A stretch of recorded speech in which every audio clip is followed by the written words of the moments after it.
today we're going to get another source of fire starting in the field if you don't have anything else except for like your flint and steel or a match, but you have no cotton and Vaseline, you have no magnesium, no paper, no nothing like that.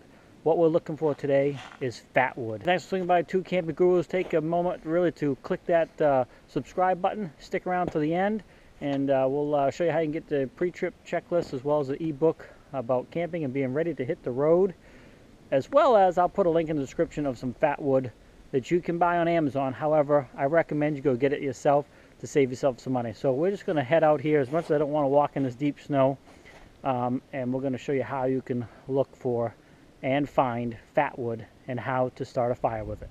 Basically what fatwood is, it's where the tree has drawn all its sap, or you know, like the pitch and stuff.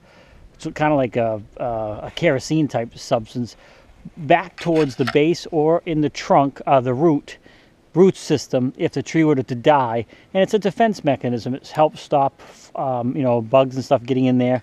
So one way you can find it is a lot of times if you have a broken branch right at the base right here, sometimes you can cut it off and you'll find it in there, and you'll know by the difference of the color and the smell.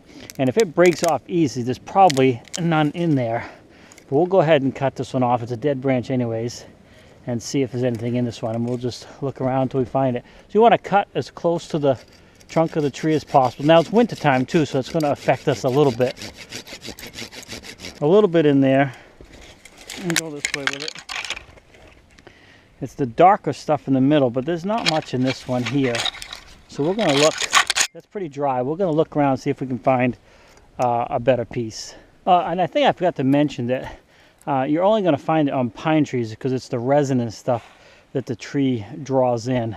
Now this is a dead branch here, so we're going to go ahead and try it. But this is an older dead branch, so I don't know, like if it breaks like that, there's definitely nothing in there.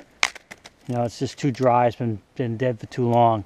But this one's bigger, so I might find something in here. So let's take a look. Yeah, there's definitely some in here.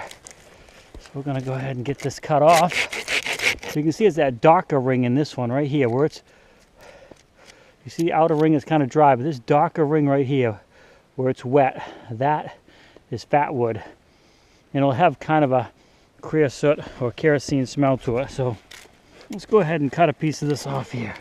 So you can see the difference, hopefully you can, just from the distance of this. There's really nothing at this end here that's really considered fatwood. But you flip it over, see how that color is different right there in the center? There's your fatwood right there. Now it's a little bit deeper in, so we'll have to carve down into this to get to it, but we can do that pretty easily. We'll take this back and see what we can do with it. Definitely some fatwood in there. All right, so I'm just trying to find a smaller sample that'd be easier to work with.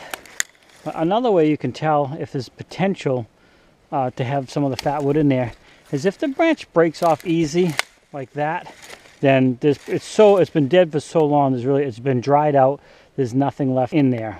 So that's, you know, that's a sign you can check. But this one here, it's a dead branch. So I'm going to cut it off about here just to get some of that out of the way. There's nothing there. It's been drawn back in here. Again, this is a defense mechanism of the tree to protect it. And I can see some stuff around here, so I think we have a good chance of finding some in here. And there'll be a bunch of it in the tree here as well, but I don't really want to dig that out. You don't want to hurt the tree, but we'll cut it off as close as we can. I can tell already right away there's fatwood in there, just by the way it's cutting, and the shavings that are coming out are kind of wet looking. So there is a little bit in there, but not as much as I thought. And we can try one of these ones that are a bit taller up here. All right, so there's some there for sure. See how it's darker? Quite a bit darker. Oh yeah, you can smell it too. Well, you probably can't, but I can. So let's see what we can do with what we have. Another place you can get fatwood, another great place, is like that stump right there you see is dead. These two, I bet there's a good chance at the base of those into the roots is a lot of it. But that's a ton of work to dig those up and get that out when you can get it off just some dead branches on the side of a tree. So, but the base of a dead tree like that, because it draws all that down to the bottom it's a self-defense mechanism as far as what I can understand how it works. And so it'll be concentrated at the bottom. It's highly flammable. It's great for fire starting. See these roots here? This has just been dead for so long. There's another one over there I just checked out. it's upturned, but the roots and stuff are all sticking out, which would be a great place. But it's been dead for so long, so many years, that it's just dried right out. There's just nothing left of it. And I broke them off easily with my hands, so there's just nothing. Maybe in the core of it there might be some, but again, that's a lot of work. All right, so I'm going to try and just process a piece of this down a little bit and get some of that fat wood out and show you how you can scrape it down and use it to light a fire. This is an older piece, so it doesn't go as deep up into it, but you can see the difference in color right here. How it's kind of golden looking. That's what you're looking for. It doesn't seem like it goes beyond this knot too much. So we'll see what we can get out of this right here, see if we can get a fire started. This one here is a lot though, that whole core. So you want some thicker pieces, so when you get it going, it'll have something to get going. But then you want some really fine stuff too. Really almost want it powdery, and this knife's not really the greatest to get some scrapings.